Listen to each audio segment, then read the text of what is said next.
अब देखो students, question number 12 and 13, ठीक है, सॉल्व एग्जाम्पल है, फिर 3.2 करेंगे।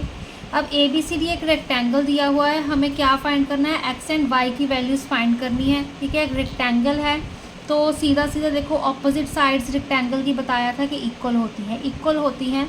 तो B C is equal to A D, C D is equal to A B. ठीक है, अब 5x-1 को 24 के इक्वल रखा तो +1 किया 25 बन गया। यहाँ पे x is equal to 25/5, x की वैल्यू 5 आ गई। ठीक है, यहाँ पे अब नेक्स्ट वाला देखो कि 2y-3 किसके इक्वल होगा, 5 के इक्वल होगा, 5 के इक्वल होगा तो 3 + 5 कितना बन गया, 8। 2y is equal to 8, y is equal to 8/2, 4 सा 8। ठीक है, तो y की वैल्यू क्या आ गई हमारे पास, 4 आ गई। अब नेक्स्ट वाला देखो RENT। ठीक है, RENT एक रेक्टेंगल दिया हुआ है तो इसके जो डायगोनल्स है वो O पे मीट कर रहे हैं, तो हमने x फाइंड करना है। यहाँ पे 2x + 7 दिया हुआ है, 3x + 4, बेसिकली हमने x फाइंड करना है। अब यहाँ पे देखो जो डायगोनल्स होते हैं बाइसेक्ट करते हैं रेक्टेंगल के। ठीक है, क्या कौन सा एंगल बनाते हैं हमारे पास, वो 90 डिग्री का एंगल बनाते हैं। ठीक है, या फिर ये चीज़ कह सकते हो हमारे पास जो, अब यहाँ पे चाहे RN ले लो। ठीक है, RN क्या होगा हमारे पास, हाफ ऑफ जो OR होगा हमारे पास। ठीक है, जो OR होगा, ठीक है, वो क्या होगा हमारे पास, हाफ ऑफ RN। ठीक है, जो हमारे पास कहते हैं OR होगा हाफ ऑफ RN। ठीक है, हाफ ऑफ RN क्या है अब हमारे पास, अब RN हमें नहीं पता। ठीक है, तो यहाँ पे देखो अब OT क्या होगा, हाफ ऑफ TE, ये चीज़ होगी। अब देखो, अब हम जो डायगोनल्स होते हैं रेक्टेंगल के इक्वल होते हैं तो RN को TE के इक्वल लिख सकते हैं। ठीक है, दोनों को हमने इक्वल लिख लिया। अब दोनों का क्या कर दिया हमने, हाफ। जैसे हम सपोज करो कि 2 के साथ मल्टीप्लाई कर दिया, तो यहाँ पे हमने 1/2 के साथ इसको भी मल्टीप्लाई कर दिया, इसको भी मल्टीप्लाई कर दिया, ये चीज़ आ गई। अब जो हाफ ऑफ RN क्या होता है हमारे पास, OR होता है, बाइसेक्ट कर रहे हैं तो हाफ ये होगा, हाफ ऑफ T क्या होगा, OT होगा। तो यहाँ पे ये दोनों डायगोनल्स हैं, इनका हमने हाफ कर दिया। जब हाफ किया तो हमारे पास हाफ की वैल्यू एक की OR है, एक की OT है, तो OR equal to OT fill कर दी हमने। अब OR क्या दिया हुआ है, 3x + 4, OT क्या दिया हुआ है, 2x + 7। x वाले टर्म्स को लेफ़्ट साइड ले गए, ठीक है, कॉन्स्टेंट्स को राइट साइड ले गए, तो 3x - 2x किया तो x आ गया, यहाँ पे 7 - 4 किया तो 3 आ गया, तो x की वैल्यू 3 आ गई।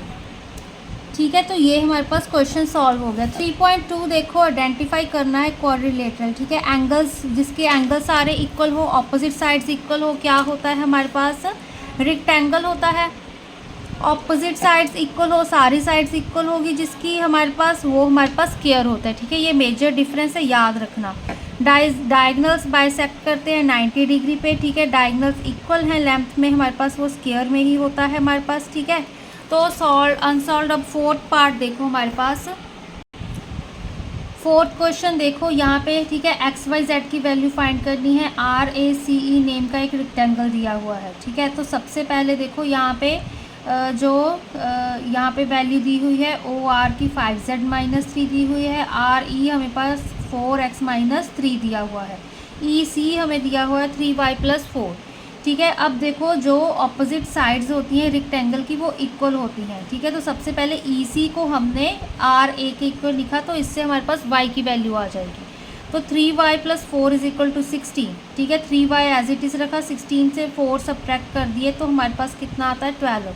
y की वैल्यू क्या आ गई, 3 × 4 = 12। ठीक है, अब देखो, अब ER = AC रखा है हमने। ठीक है, जो ये हमारे पास ER है वो AC। ठीक है, 4x - 3 किसके इक्वल है, 9 के इक्वल। ठीक है, तो इक्वल रखोगे, 3 उधर जाके प्लस का हो जाएगा, 9 10 11 12 बन जाएगा, 4 3 = 12। x की वैल्यू क्या आ जाएगी, 3 आ जाएगी हमारे पास।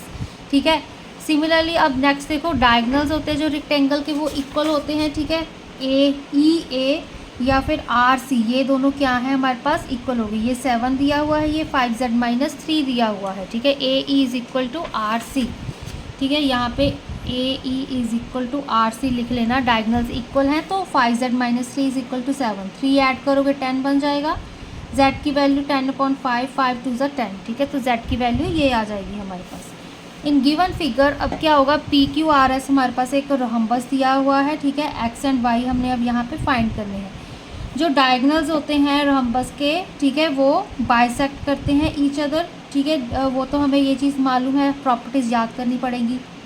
डायगनल्स बाइसेक्ट करते हैं, 90 डिग्री का O पे हमारे पास एंगल बनता है। बाइसेक्ट भी करते हैं तो जो ये सारी साइड है हमारे पास डायगनल है, OR हमारे पास OP के इक्वल होगा, OS हमारे पास OQ के इक्वल होगा, वही चीज़ करी हुई है। OP हमने OR के इक्वल रख लिया, 2x माइनस 1 किसके इक्वल रखा, 9 के, 1 उधर जाके ऐड हो जाएगा, माइनस का था तो 9 + 1 10, ठीक है, x की वैल्यू 10/2, 5 ज़ा 10 आ गया।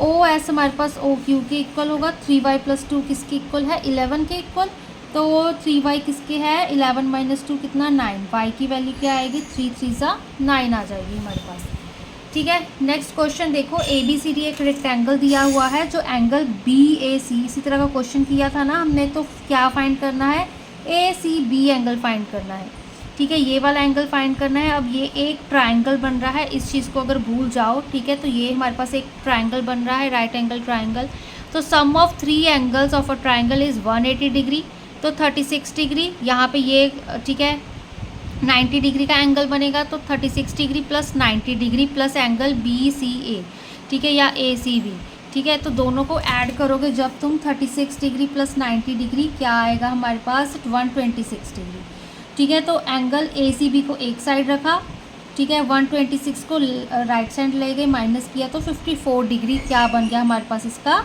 आंसर आ गया, ठीक है। तो MCQ तो खुद से कर लेना, इजी है इसके, तो ये हमारे पास क्या, इसकी एक्सरसाइज क्या होता है, चैप्टर क्या होता है हमारे पास ख़त्म होता है।